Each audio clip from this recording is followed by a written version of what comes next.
ये है next question हमारा, ये नेक्स्ट वीडियो आ गई हमारी। 61 क्वेश्चन, निम्नलिखित में से उन विशेषताओं की पहचान कीजिए जो अप्रत्यक्ष शिक्षण रणनीतियों के साथ जुड़ी है। यानी कि वो फीचर्स या वो करेक्टरिस्टिक्स या वो विशेषताएं पहचाननी हैं जो इनडायरेक्टली जो टीचिंग की स्ट्रेटजीज हैं उनके साथ जुड़ी हुई हैं। तो ये हमने देखना है कौन कौन सी है। 5 पॉइंट हमें दे रखे हैं। इनमें से सही उत्तर क्या है हमारा, देखिए सही उत्तर है बी यानी केवल 1, 2 और 3। ये हमारी जो है आंसर रहेगा इसका। आप इसको एक्सप्लेनेशन को पढ़ सकते हैं, आराम से पढ़िए। हम एक नेक्स्ट क्वेश्चन लेते हैं। 62, शिक्षण के किस स्तर में, यानी कि टीचिंग का वो कौन सा लेवल है जिसमें संरचना, निर्देशन और विद्यार्थियों के व्यवहार का निकट से पर्यवेक्षण करने की गतिविधियों की प्रबलता होती है।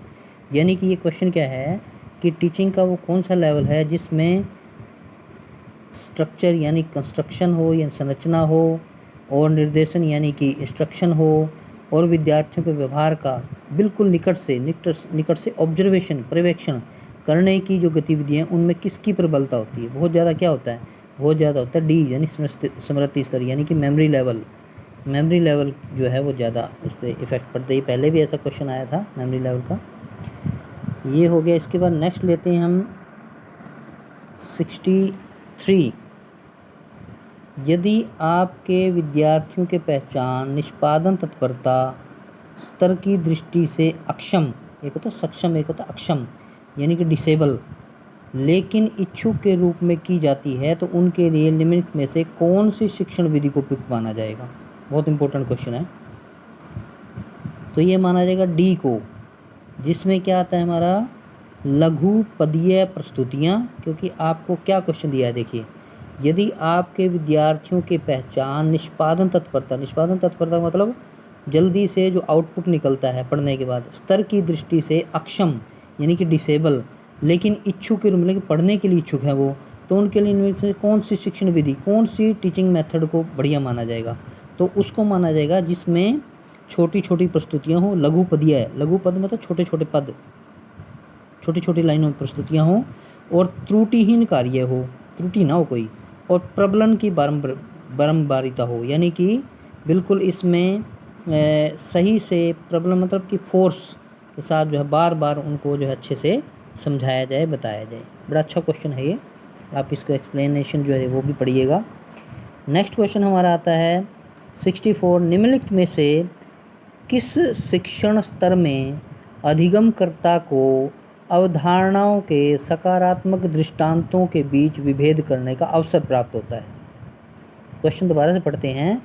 निम्नलिखित में से किस शिक्षण स्तर में, यानी कौन से टीचिंग लेवल में जो अधिगम करता है यानी कि लर्नर है, को अवधारणाओं के यानी कंसेप्ट के सकारात्मक दृष्टांतों यानी कि पॉजिटिव जो एग्जाम्पल हैं के बीच विभेद करने का अवसर यानी अंतर करने का अवसर प्राप्त होता है।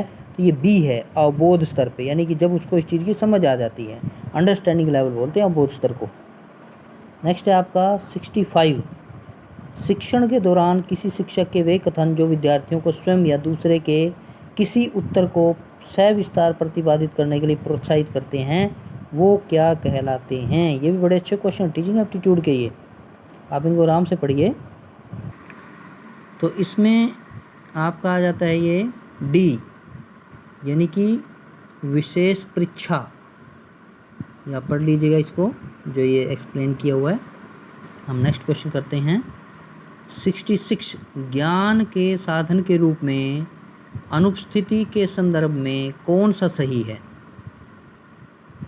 ए यानी मुझे मेज पर रखे घट का संज्ञान नहीं हो रहा इसलिए यह वहाँ पर नहीं है, ये ए है। क्वेश्चन क्या है, ज्ञान के साधन के रूप में यानी नॉलेज का जो सोर्स है उसके रूप में अनुपस्थिति के संदर्भ में यानी कि प्रेजेंटेशन यानी कि प्रेजेंस नहीं है उस समय के संदर्भ में कौन सा सही है। वो कौन सा सही है कि मुझे मेज पर रखे घट का संज्ञान नहीं हो रहा इसलिए वहाँ पर नहीं है। तो होगा ही नहीं जब वो है ही नहीं वहाँ पर। तो ये एक्सप्लेन जो किया ना उसको थोड़ा आराम से पढ़िए, इससे ज़्यादा आपको क्लैरिटी आएगी। 67, स्मृति स्तर के शिक्षण में निम्नलिखित में से किस पर बल दिया जाता है। जो मेमोरी लेवल है उसकी जो टीचिंग है उसमें टीचिंग मेमोरी लेवल में तो उन्हें किस पर ज़्यादा बल दिया जाता है।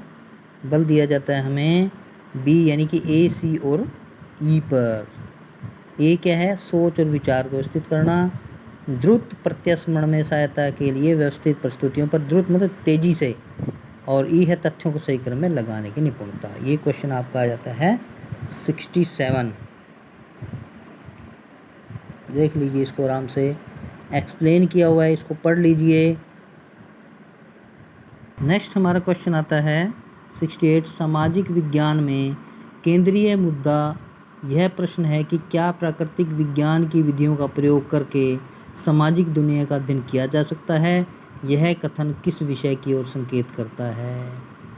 इसको आप आराम से पढ़िए, आपको क्लैरिटी हो जाएगी पहले ही। ये आपका एजुकेशन में भी आता है। जो एजुकेशन के स्टूडेंट हैं यानी कि जिन्होंने एमएड किया हुआ है, एमए एजुकेशन किया हुआ है या नेट किया हुआ है या पीएचडी है, जो भी, उनको थोड़ा सा इसमें ये जो उसमें आता है ज़्यादा, ये तत्व मीमांसा, सत्ता मीमांसा, ज्ञान मीमांसा, ये देखिए इसमें।